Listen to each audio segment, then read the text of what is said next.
मयूरी जे चौहान, इंदिरा नगर एक primary school.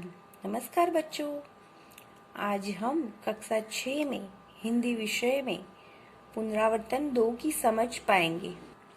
प्रश्न 1, निम्नलिखित प्रश्नों के उत्तर लिखिए। उसमें पहला है, सूरज की किरणें क्या करती है? तो उसका उत्तर आएगा, सूरज की किरणें रोज पृथ्वी पर आती है और अंधकार को दूर भगाकर सारे जगत को प्रकाशित करती है। दूसरा प्रश्न, दीपक से हम क्या सीखते हैं? तो इसका उत्तर आएगा, दीपक से हम हरदम जलता रहना सीखते हैं। यह अपने आप को जलाकर दूसरों को उजाला देता है, दूसरों को रोशन करता है। उससे हमें यह सीख मिलती है कि हम कष्टों से न घबराएं। हम खुद कष्ट सहकर ही दूसरों के कष्ट दूर कर सकते हैं। तीसरा प्रश्न है, रेशमा ने अपनी माँ के काम में किस तरह मदद की? इस प्रश्न का उत्तर आएगा, रेशमा की माँ ने बर्तन और डिब्बे उतारकर साफ कर दिए थे। रेशमा ने डिब्बे पर लेबल लगाए। फिर वह एक एक बर्तन और डिब्बा माँ को पकड़ाती गई और माँ उन्हें व्यवस्थित ढंग से रखती गई।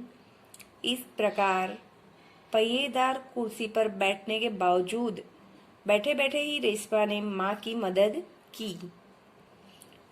उसके बाद वाला प्रश्न, माँ ने रेशमा को बाजार क्यों भेजा? बच्चों, हमने इकाई में देखा कि माँ को लड्डू बनाने के लिए कुछ सामान की जरूरत थी। पिताजी दफ्तर चले गए थे।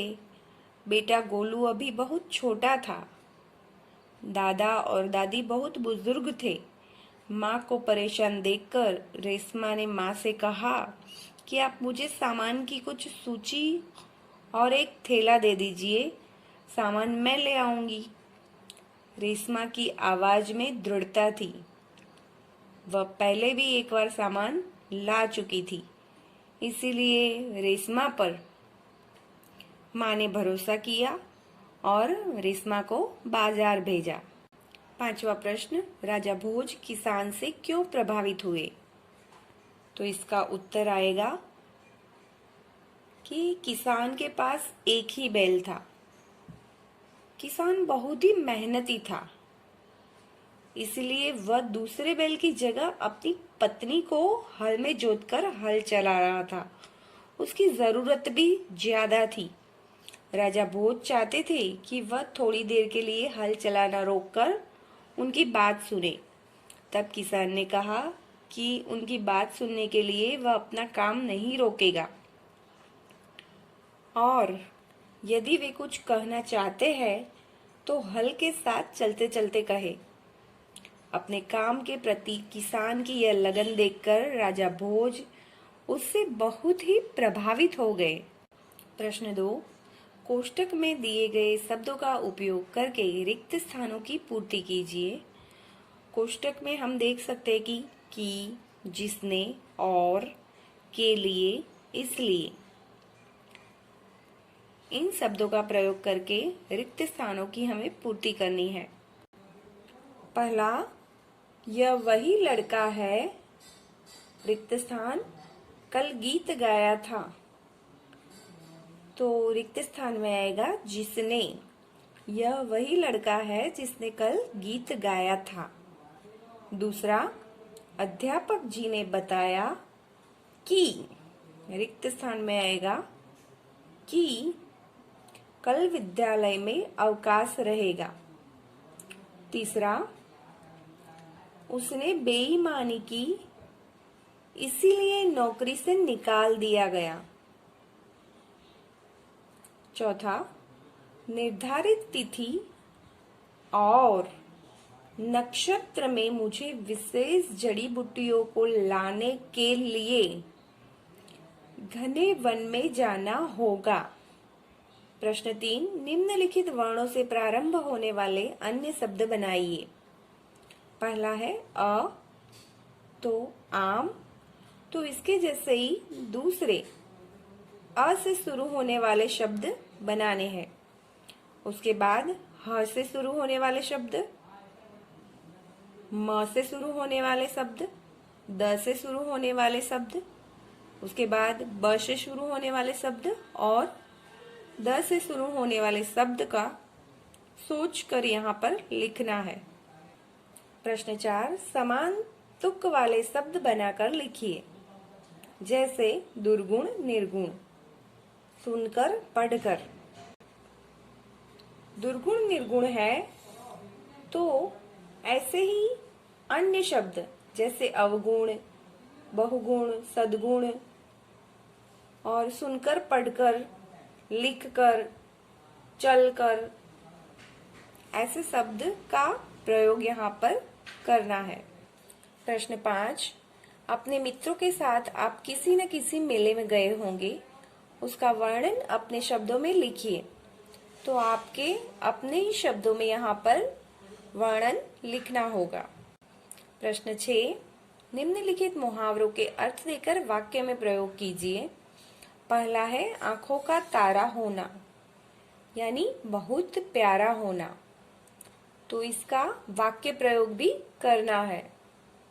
दूसरा है माथा ठनकना, तो इसका होगा अनिष्ट की आशंका होना। तीसरा है अनसुनी करना, तो इसका आएगा ध्यान न देना। चौथा है मन डोलना, तो इसका उत्तर आएगा विचलित होना या तो फिर लालच उत्पन्न होना। इन सब में आपको वाक्य प्रयोग करना है। जैसे कि मन डोलना का होगा बहुत सारी स्वर्ण मुद्रा देखकर उसका मन डोल गया। प्रश्न 7, निम्नलिखित वाक्यों का वचन परिवर्तन करके फिर से लिखिए। पहला है नदी बहती है, तो इसका होगा नदियां बहती है। दूसरा, महिलाएं पूजा कर रही है, तो इसका होगा महिला पूजा कर रही है। तीसरा है पेड़ पर कबूतर बैठा है, ये एक वचन वाला वाक्य है, तो हमें इसका वचन परिवर्तन करना है। पेड़ पर कबूतर बैठे हैं।